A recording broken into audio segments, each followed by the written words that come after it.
Mas o Senhor ainda está provendo, né, meus irmãos, que em breve estaremos lá dando glória a Deus e muitas almas, eu creio que se chegarão aos pés do Senhor e congregarão conosco ali naquele lugar. Convido a todos para abrir as suas Bíblias. Segunda carta escrevera a São Paulo aos 2 Coríntios. Segunda carta de Paulo escrita aos Coríntios, capítulo de número 2. Quero dizer para os irmãos que o motivo de você estar aqui é porque Deus contempla a tua vida, Deus te sustenta de pé, Deus Ele cuida dos seus. Enquanto você está aqui, Deus está cuidando da tua família, Deus está cuidando do teu sobrinho, da tua mãe, do teu pai, porque você está aqui adorando a Ele e Ele não vai deixar nada que chegue e assole ao dos seus. Deus conhece os teus pensamentos. Isaías capítulo 55, verso de número 8. Isaías ele vai nos dizer que os nossos pensamentos não são os pensamentos do Senhor, e que os nossos caminhos não são os caminhos do Senhor. Salmo 139, versículo 17, o salmista Davi ele vai dizer: quão grande é os pensamentos do Senhor, quão precioso é a soma deles. Isaías ainda volta a dizer, 55, 9, que como os céus é mais elevado que a terra, assim é os pensamentos do Senhor mais elevado que os nossos, e que mais os caminhos do Senhor são mais altos que os nossos caminhos. Salmista Davi, Moisés, ele diz, Salmo 139, a partir do versículo 1, o Senhor ele sondas e me conheces, sabes do meu assentar e do meu levantar, de longe ele conhece os meus pensamentos, ele cerca o meu andar e o meu deitar, o meu levantar, tudo ele conhece, ainda antes que houver a palavra em minha língua, o Senhor tudo o sabe. Sabe o que é que nos diz em Salmo 94, 11, que os pensamentos do homem são vaidade e o Senhor todos os conhece. Você conhece muito bem a Bíblia Sagrada, que diz em Hebreus capítulo 4, versículo número 12, que a palavra de Deus é viva, ela é eficaz, ela é mais penetrante do que espada alguma de dois gumes, ela penetra entre a alma e o espírito, faz divisão entre juntas e medulas, e ela é apta para discernir os teus pensamentos e intenção do teu coração. Sabe o que é que diz em Amós 4,13? Que o Senhor é aquele que dá forma aos montes, Ele que criou o vento e declara seja e qual for o pensamento do ser humano. Em 1 Crônicas 28, 9 nos diz que o Senhor esquadrinha todo o pensamento do ser humano e tem o signo dele. O Senhor está aqui, Ele está contemplando o que está fluindo aí no teu coração, o que está fluindo aí na tua mente, o que está fluindo aí nos teus desejos de amanhã, quais os seus passos que serão dados amanhã. Portanto, todos os teus passos estão direcionados pelo Todo-Poderoso, e tenha certeza de uma coisa: Ele cuida de você. Você fica abraço. A palavra nos diz, meus irmãos, 2 Coríntios, capítulo número 2, vamos ler 2 versículos, 12 e o 13. Ora, quando cheguei a Troia para pregar o Evangelho de Cristo, uma porta se me abriu no Senhor. Não tive descanso no meu espírito, porque não achei ali o meu irmão Tito, de sorte que, despedindo-me deles, parti para a Macedônia. Podemos assentar, meus santos. Versículo de número 12 nos diz: ora, quando cheguei a Troia para pregar o Evangelho de Cristo, abriu-se-me uma porta no Senhor. Glória a Deus. Louvado seja o nome do Eterno. O Senhor Deus nos dá um tema da mensagem desta noite que eu creio que irá abençoar as nossas vidas. A porta da graça está aberta para a sua vida. Eu creio que a porta da graça de Deus está aberta para a minha vida. Eu creio que a porta da graça de Deus está aberta para a sua vida. No período da mensagem, Deus vai nos revelar a nós qual o significado da igreja dele aqui na terra. o que nós nesses últimos dias precisamos da ação do nosso objetivo para que o Evangelho seja propagado a todas as pessoas que ainda precisam de uma palavra de renovo, de uma palavra de alcance, para que eles possam se curvar diante do Todo-Poderoso e entregar suas vidas a Jesus. O texto aqui nos fala de Paulo. Paulo, você conhece a sua epígrafe, a sua história, as suas antecedências, que ele se chamava Tarso, um judeu, um fariseu, um ainda que conhecedor da lei, conhecedor da cultura da época, um aqui ainda que quando todos perseguiam a igreja de Cristo, logo que Cristo foi crucificado, os irmãos conhecem muito bem a história. Estou aqui apenas relatando um pouco para chegarmos no tema da mensagem. Paulo era apenas um judeu. Ele trabalhava fazendo tenda para o sustento da sua casa, para o seu sustento. E na verdade, quando se inicia a sua história, quando os líderes romanos, os fariseus, começam a perseguir a igreja, ele então resolve a perseguir também. Ele então resolve a dar a sua mão amiga para também perseguir. É tanto que em Atos vai nos dizer que quando perseguia a igreja de Cristo, arrastavam todos eles e jogavam todos eles na prisão. Saulo de Tarso, portanto, pegou uma carta na mão do governador romano para prender e ir em busca dos cristãos. Você sabe muito bem que na porta de Damasco uma luz raiou, uma luz brilhou, resplandeceu sobre a vida de Paulo. E ele ouviu uma voz: Saulo, Saulo, por que me persegue? A luz aqui é muito significativa, como diz a Bíblia Sagrada, que ela é lâmpada para os nossos pés e luz para o nosso caminho. Quando Isaías diz, meus irmãos, que o povo que estava em trevas viu a brilhante luz raiar, era Jesus Cristo brilhando na treva. Era Jesus Cristo chegando, brilhando com a sua luz sobre todos os que haviam de ver a luz em Cristo Jesus. Paulo viu essa luz. O texto vai dizer que ele caiu. Muitos dizem aqui que ele caiu do cavalo, mas ele poderia estar aqui em uma carruagem. Importante que ele caiu, ele se prostrou. Ele estava agora diante do Deus Todo-Poderoso, diante do Rei da sua vida, diante daquele que contemplou os seus dias do seu nascimento, que cuidou até mesmo da sua história, da sua trajetória de vida, que deu força para ele estudar e aprender toda a cultura judaica. Agora ele está diante do Senhor prostrado, e a luz que ele viu tornou-o cego. Eu quero falar um pouco sobre essa luz. A luz do Evangelho que está sobre as nossas vidas. O brilho do Espírito Santo que está sobre nós. Será que as pessoas, quando chegam diante das nossas vidas, diante do nosso testemunho, será que eles se prostram diante de Deus, do Todo-Poderoso, e preferem ter uma intimidade com Deus, preferem buscar a Deus da nossa vida? A nossa luz tem que brilhar.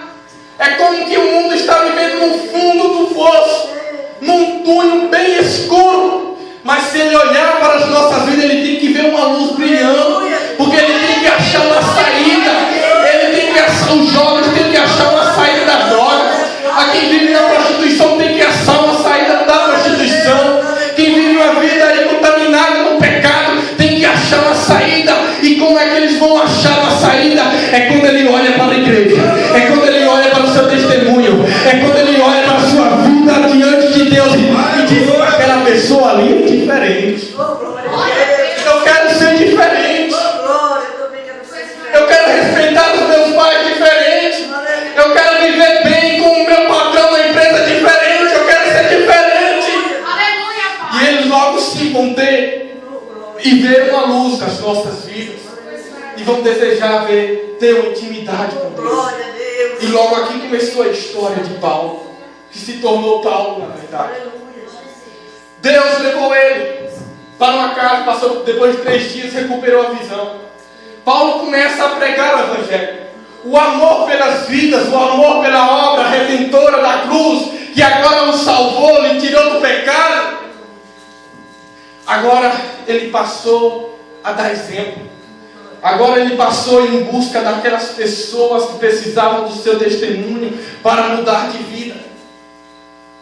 Ele precisava pregar o Evangelho porque o amor genuíno da sua chamada o tocava, o pulsava o seu coração, pulsava nas suas veias, correndo pelo seu sangue, porque ele precisava pregar o Evangelho. Paulo vai viajar e fazer as suas viagens missionárias. O texto que acabamos de ler aqui não é nenhuma ou duas vezes que Paulo passa por Troade. Todo missionário, todo aquele que gosta de evangelizar, de pregar, sempre ele faz a sua trajetória pelos mesmos lugares, para evangelizar as mesmas pessoas. Se a pessoa ainda não for alcançada, ele passa por aquele lugar novamente, para que novamente ele deixe uma mensagem nova para aquele coração. A Bíblia aqui relata de 4 passagens que Paulo passa por Troade. Troade aqui era uma das mais principais colônias romanas, conhecida como Alexandria Troade. Era o principal ponto aqui de embarque e desembarque de passageiros entre a Ásia Menor e a Macedônia. Paulo aqui está passando por Troade, mas uma das vezes que a Bíblia menciona Paulo em Troade está em Atos, capítulo número 16, a partir do versículo de número 6, 8 a seguir. Vai dizer que Paulo iria pregar o Evangelho de Cristo na Ásia, quando ele foi impelido pelo Espírito de Deus para não pregar o Evangelho na Ásia. É assim que às vezes Deus ministra sobre as nossas vidas.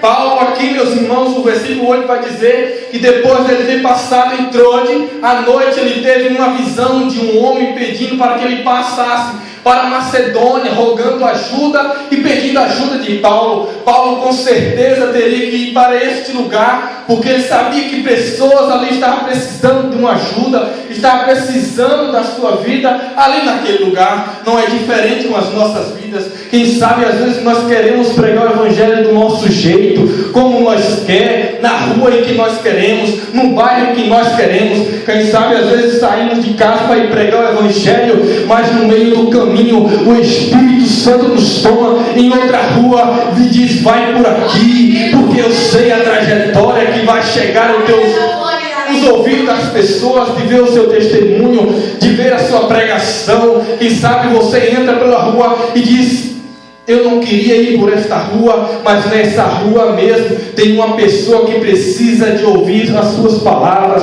tem uma pessoa que precisa de receber um aperto de mão. Essa rua pode ter uma pessoa que precisa de um abraço seu. Essa rua pode ter uma pessoa que saiu de casa brigado com o esposo, brigado com seus pais. Quem sabe essa pessoa quer tirar sua própria vida, mas Deus vai te usar para nesse determinado momento resgatar a sua vida, e para que ele seja abençoado através de uma oração sua. Deus, ele conta contigo.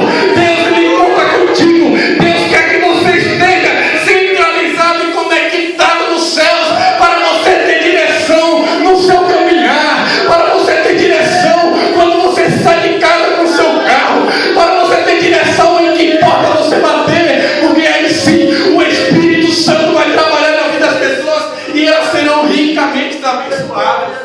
Glória a Deus. Aleluia. Aleluia.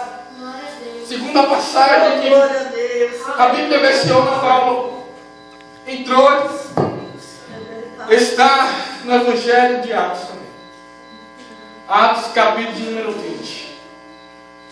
Você conhece a história também. Nos 7 dias da festa dos pães asmos, no decorrer que Paulo começa a pregar a sua mensagem, ele estende a mensagem até a meia-noite.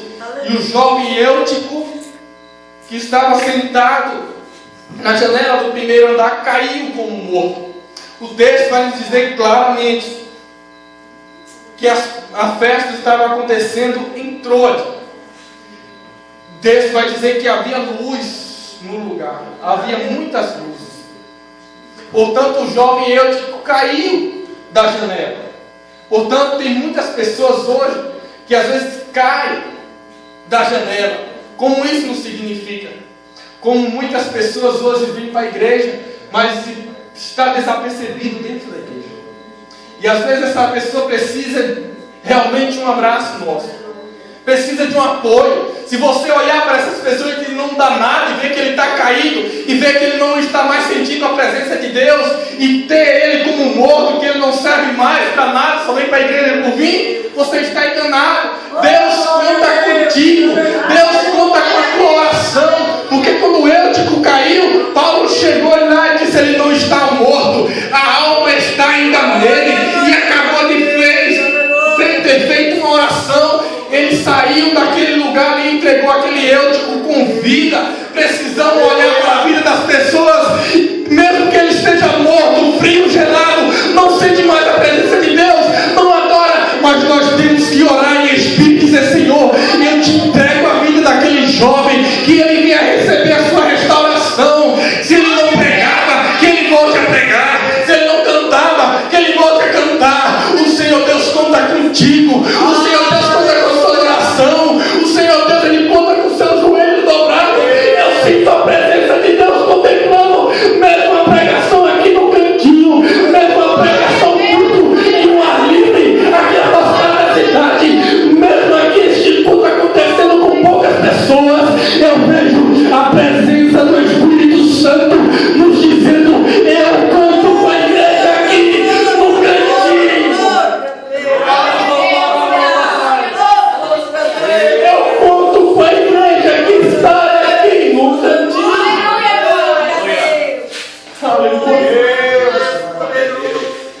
Terceira passagem que menciona Paulo em Troade. Na verdade, depois que ele sai de Troade, ele esquece a sua carta, os seus pergaminhos na casa de Carpo. E ele pede lá na frente para que Timóteo possa buscá-la e devolver em certa ocasião. Quarto e último aqui é o texto mencionado na palavra de Deus, que acabamos de ler como um texto base para a pregação dessa noite. O texto está bem claro. E se nós fazermos aqui um esboço, uma exegese bíblica, aqui nós vamos ter uma clara revelação da palavra de Deus. Que acabamos de Paulo chegando em Troade para pregar o Evangelho de Deus. Ele chegou para pregar o Evangelho de Deus. Ele chegou para pregar o Evangelho de Deus. Fique-se bem. Ele chegou para pregar o Evangelho de Deus. E uma porta se abriu no Senhor. Paulo aqui não estava preocupado em ser um pregador do Evangelho. Paulo aqui não estava preocupado em apresentar sua autoestima, seu bom testemunho. Paulo aqui não estava preocupado em demonstrar quem ele era agora em Cristo Jesus. Paulo aqui não estava preocupado em dizer quem ele era agora. Paulo, como existem muitas pessoas que só querem subir no altar, vestir terno e gravata para apresentar às vezes o seu exterior, a sua autoestima, dizer que é alguma coisa porque está de terno e gravata, está com anel de formatura no dedo. Mas Paulo aqui não estava preocupado com isso. Paulo estava preocupado com o reino. Paulo estava preocupado com vidas. Paulo estava preocupado em fazer a obra missionária. Paulo não estava preocupado porque as portas estavam fechadas no desafio. Paulo não estava preocupado porque as portas estavam fechadas. Ele estava preocupado em pregar. A igreja precisa se preocupar em pregar. E quando a igreja se preocupa em pregar o Evangelho, as portas que estavam fechadas, ela começa a se abrir. O que não estava dando certo passa a dar certo. A porta que sempre estava fechada, ela abre num piscar de olhos, porque é assim. Deus quer te abençoar na hora certa. Deus quer te abençoar no momento certo. A porta de Deus que você tanto espera, Deus está pronto a abrir a porta. Mas quando você se preocupar com o reino, porque você sabe, Mateus 6,33, buscar primeiro o reino de Deus, as suas justiças, e até mais coisas vos serão acrescentadas. Quando a igreja na terra se preocupa em ajudar o próximo, em estender a mão ao necessitado, a igreja prevalece de pé. No momento certo a porta se abre. Se é uma casa, no momento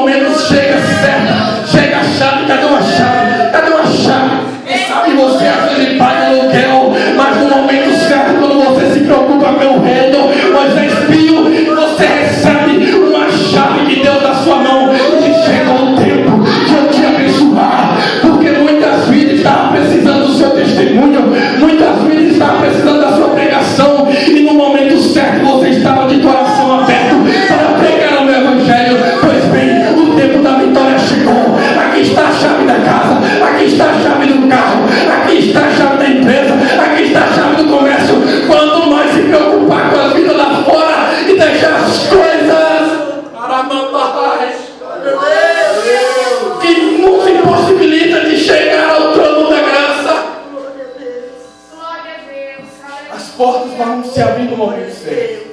Foi maravilhoso,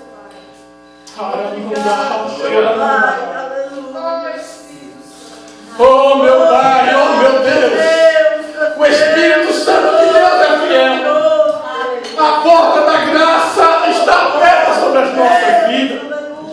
Paulo se preocupava em pregar o Evangelho de Cristo e a porta se abriu, meu irmão. Quando nós de fato estivermos preocupados com a vida que precisa de um reino, com a vida que precisa realmente da salvação, as coisas de Deus acontecem no momento oportuno nas nossas vidas. Aleluia. Isaías 61 nos diz que o Espírito de Deus me ungiu para pregar o Evangelho. Ele me enviou a pregar as boas novas, a pregar o ano aceitável do Senhor. Sabe o que é que essa palavra nos traz? Que Deus não nos vai nos enviar novamente. Nós já fomos enviados. Nós estamos num campo de batalha. Deus não vai enviar a igreja para o mundo. Deus já enviou. Falta agora a ação da igreja. Falta agora a ação do grupo de evangelismo. Falta agora a ação dos pastores. Falta agora a ação dos presbíteros. Falta agora a ação dos obreiros. Falta agora a ação da igreja que adora Jesus a pregar o evangelho. Porque a igreja está enviada no seu trabalho. Você é como a igreja. No seu colégio, você é uma igreja. Na sua casa, os seus pais ainda são ímpios. Você é uma igreja. Portanto, precisa pregar. Precisa abrir a boca. Precisa louvar. Aleluia. Sabe que Isaías ainda está dizendo a pregar o ano aceitável. O ano oportuno. Sabe o que a palavra de Deus aqui nos diz? Isaías ainda está profetizando e pregando para um povo que ainda hão de receber a salvação. Sabe o que é o ano aceitável do Senhor? É que a porta do Evangelho ainda está aberta para o mundo. A porta do Evangelho ainda está aberta para a sua família. A porta do Evangelho ainda está aberta para os seus amigos. Sabe por quê? Porque vai chegar um dia em que a porta do Evangelho vai se fechar. Vai chegar um dia em que a igreja na terra não mais vai estar. Vai chegar um dia que a igreja vai ser arrebatada. E vai acontecer, sabe o quê? Acidente nos ares.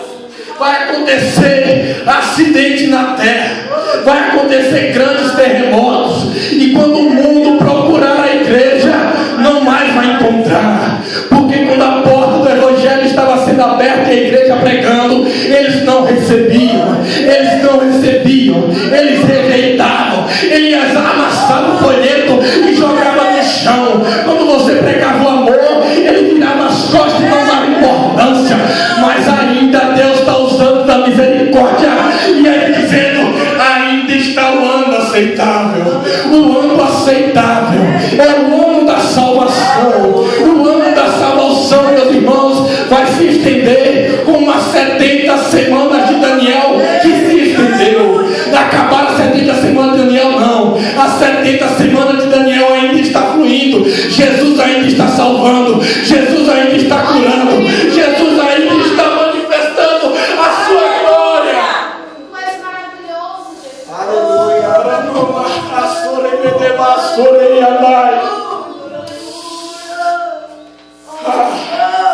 Deus conta contigo. Deus conta contigo. Sabe o que nos diz? Salmos 40, versículo número 9. As multidões anunciei os teus atos juízos, atos de justiça, pois os meus lábios não pararam de conter a tua bênção. O salmista vai dizer, os meus lábios não param de pronunciar os teus atos de justiça. Lucas capítulo número 9, versículo número 60. Jesus vai dizer, deixa os mortos sepultar os mortos, mas tu, porém, vai e anuncia a salvação. Quem sabe muitos do que recebeu chamado ainda estão parados, ainda estão estagnados, não conseguem mais louvar, não conseguem mais pregar, não conseguem visitar o irmão que está ofendido, que está magoado, que está entristecido, que está cabisbaixo. Mas você não deve olhar para a vida do teu irmão, você deve fazer a sua parte. Jesus diz: deixe os mortos lá, eu ainda vou cuidar deles, mas você que está de pé, vai e cuida. Sabe o que Deus está dizendo? Você está de pé agora, é agora que você tem que pregar. Você está de pé amanhã, é amanhã que você tem que pregar. Está de pé no trabalho, na faculdade, no concurso, é lá que você tem que pregar. Deus tem um já para a igreja dele na terra. Deus tem um já. O já de Deus é o seu testemunho. Sabe o que é o já de Deus? Somente você abrir a sua boca. É somente abrir a boca. É somente abrir a boca. Quando Deus chama Moisés e vai e apresenta a Faraó que eu vou libertar o meu povo, Moisés vai dizer: eu não sei falar. Mas Deus vai dizer: Moisés, não é só saber falar não. Eu conheço o interior do homem. Eu conheço a tua vida, Moisés. Somente abre a tua boca, que quando você abrir tua boca, eu vou falar por ti, Moisés. Deus quer que você somente abra a boca. Deus quer que você somente abra os seus lábios e bata a sua língua. Que um versículo chega na sua mente, a palavra chega, o testemunho chega, e na hora as vidas são edificadas. Glória a Deus. Glórias a Deus. Aleluia. Glória a Deus. Aleluia. Ainda está escrito: como são suaves os pés daqueles que pregam o Evangelho. Como são suaves são os pés daqueles que pregam o Evangelho de Cristo. Paulo ele vai nos dizer em certa carta: pregai o Evangelho a todo tempo, a tempo e a fora de tempo. Devemos pregar, meus irmãos. Devemos viver pelo amor da obra. Se Deus nos chamou, você não está sentado aqui no banco, não. Você está sentado nas regiões celestiais com Cristo Jesus. Você está com Cristo na glória, meu irmão. Você não está aqui no banco, você está sentado diante de um grande manjar de Deus. Oh, aleluia, Espírito Santo. Eu quero deportar um pouco aqui. Ainda tem minutos, vasos. Glória a Deus.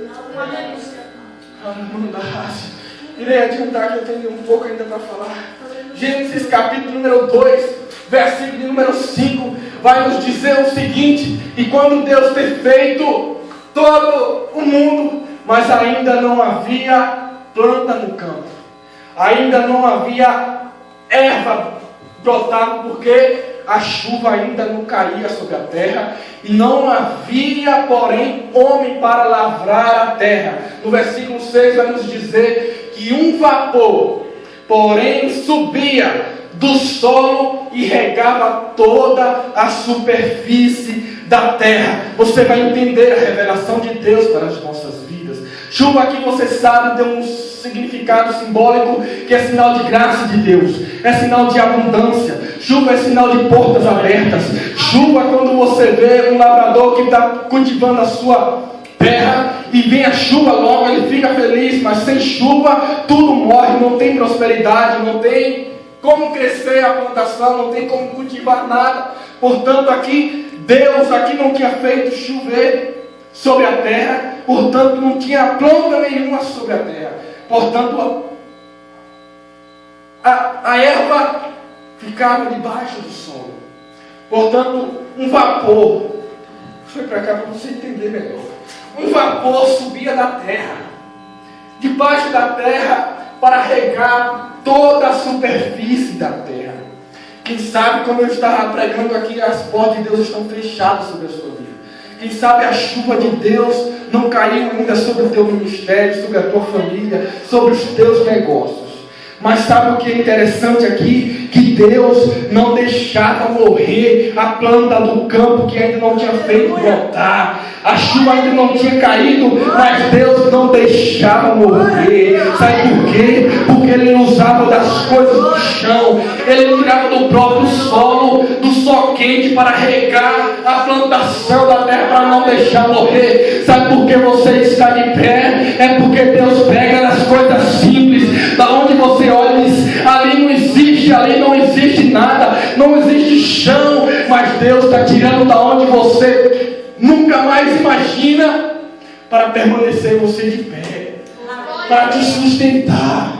Deus está tirando das coisas simples, do que você às vezes olha e não dá nada, para te permanecer de pé. Sabe por quê? Porque Ele é o Deus que cuida, Ele é o Deus que sustenta. A palavra vai nos dizer que nunca viu o justo desamparado e a sua descendência mendigaram pão. Sabe, quando Elias tinha profetizado seca para a terra, e às vezes o servo de Elias, me corrija se eu estou errando, se está me falhando a memória, mas ao fim do sétimo dia, Elias manda o seu servo olhar do alto monte e dizer: o que vês? Ele vai dizer: eu vejo uma pequena nuvem do tamanho da mão do homem. Mas essa pequena nuvem é um sinal, apenas simples nuvem, apenas uma simples coisa, mas Deus não tem feito faltar nada. Deus não tem feito acabar o sustento da sua família. Você não tem passado fome, você não tem passado suas vestes sem existir. O Espírito Santo está nos dizendo aqui: eu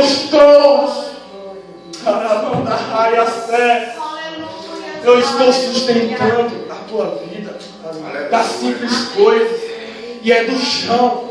Deus, Ele diz na sua palavra que vai tirar dos grandes e revelar os pequenininhos. Quem estiver no pó, quem dizer eu sou humilde, eu sou pequenino, Deus vai usar essa geração. E eu creio que tem geração de pequenino aqui, que tem geração que acorda de madrugada e diz: Senhor, eu não sou nada, mas me usa na terra. Senhor, eu não sou nada, mas estou aqui, mas envia-me a mim. Eu quero pregar o teu evangelho.